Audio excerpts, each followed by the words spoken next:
brought to you by Rajnigandha।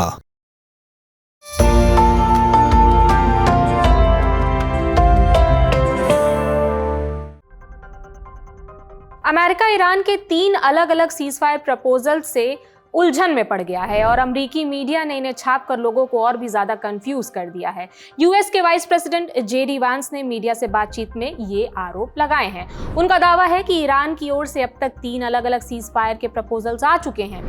जो पहला proposal है, जेडी वांस ने कहा कि पहला 10 पॉइंटर्स प्रपोजल संभवतः चैट जीपीटी से लिखा गया था, ऐसा जेडी वांस ने दावा किया है। उन्होंने कहा कि यह प्रपोजल स्टीव विटकॉफ और जेरेड कुशनर को सबमिट किया गया था, उन्होंने इसे तुरंत रिजेक्ट कर दिया और कचरे में फेंक दिया।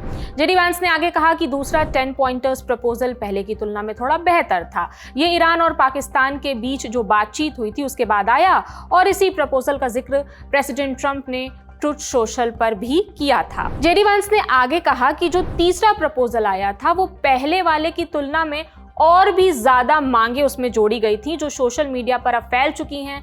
न्यूयॉर्क टाइम्स, CNN और दूसरे मीडिया ऑर्गेनाइजेशंस ने इन्हें खुलकर छापा भी है। जेडी वांस ने दूसरे प्रपोजल में ट्रंप के जिस पोस्ट का जिक्र किया उसमें लिखा था कि बहुत से एग्रीमेंट लेटर्स और लिस्ट शेयर किए जा रहे हैं जिनका अमेरिका ईरान की बातचीत से कोई लेना देना ही नहीं है। असल में ये लोग बुरे, धोखेबाज और पाखंडी हैं। हमारी जांच पूरी होते ही इनका सच सामने आ जाएगा। अमेरिका ने सिर्फ कुछ खास शर्तें ही मंजूर की हैं और हम बातचीत के दौरान बंद कमरों में सिर्फ उन्हीं शर्तों पर चर्चा करेंगे। इन्हीं शर्तों के आधार पर हम सीज फायर के लिए राजी हुए हैं। ये समझौता वाजिब है और इसे आराम से पूरा किया जा सकता है। कल रात CNN ने एक ऐसे आदमी को अपना सोर्स बताकर फेक न्यूज छापा जिसके पास कोई पावर तक नहीं है, फिर भी उसने एक ऐसे लेटर का जिक्र किया जैसे वही सब कुछ जानता हो।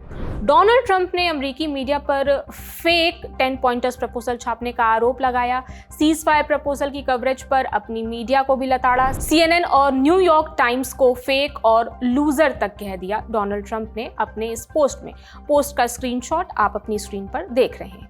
वहीं जेडी वांस ने मीडिया से बातचीत के दौरान ईरानी संसद के स्पीकर बागेर गालिबाफ के स्टेटमेंट का जिक्र किया। गालिबाफ ने लिखा था कि ईरान यूरेनियम एनरिचमेंट के अपने अधिकार को नहीं छोड़ेगा। इस पर जेडी वांस का भी जवाब आया है। जवाब देने का तरीका थोड़ा कैजुअल है। वो बोले, मेरी पत्नी के पास स्काई डाइविंग का अधिकार तो है लेकिन वो हवाई जहाज से नहीं कूदती क्योंकि मेरे और उनके बीच एक समझौता है कि वो ऐसा नहीं करेंगी। जेडी वांस शायद यहाँ ये कहना चाह रहे हैं कि भले ही ईरान के पास परमाणु तकनीक का अधिकार हो लेकिन पीस डील के लिए उसे अपनी जिद छोड़नी होगी, ठीक वैसे ही जैसे परिवार या रिश्तों में हम समझौते करते हैं। पर एक तरफ अमेरिका पाकिस्तान और ईरान के बीच हुए उस दूसरे प्रस्ताव को सही बताता है जिसमें पाकिस्तान की भूमिका अहम बताई जा रही है, जैसा जेडी वांस ने सेकंड 10 पॉइंटर्स प्रपोजल को लेकर कहा है।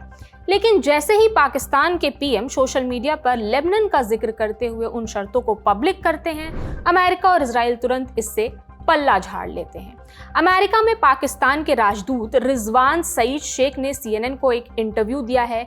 उसमें उन्होंने ये बात साफ साफ कही है कि पाकिस्तान ने जो प्रपोजल का ड्राफ्ट तैयार किया था उसमें लेबनान का जिक्र है। ऐसा पाकिस्तानी राजदूत ने अमेरिका में CNN को इंटरव्यू में ये बात कहा भी है, उन्होंने दोहराया भी है। तो क्या पाकिस्तान, अमेरिका और इजराइल एक ही पेज पर हैं? ट्रंप अपने पोस्ट में ये साफ कर चुके हैं कि बंद कमरे में जो पॉइंट्स तय हुए थे अमेरिका वही मानेगा। फिलहाल हर पक्ष के अपने अपने वर्जन्स हैं। सीज फायर की बातचीत जारी है। 10 अप्रैल को पाकिस्तान में तीनों पक्ष आमने सामने होंगे और भी क्लैरिटी की हम उम्मीद कर सकते हैं। इस खबर में इतना ही। आपकी जो राय है हमें कमेंट सेक्शन में जरूर बताएं।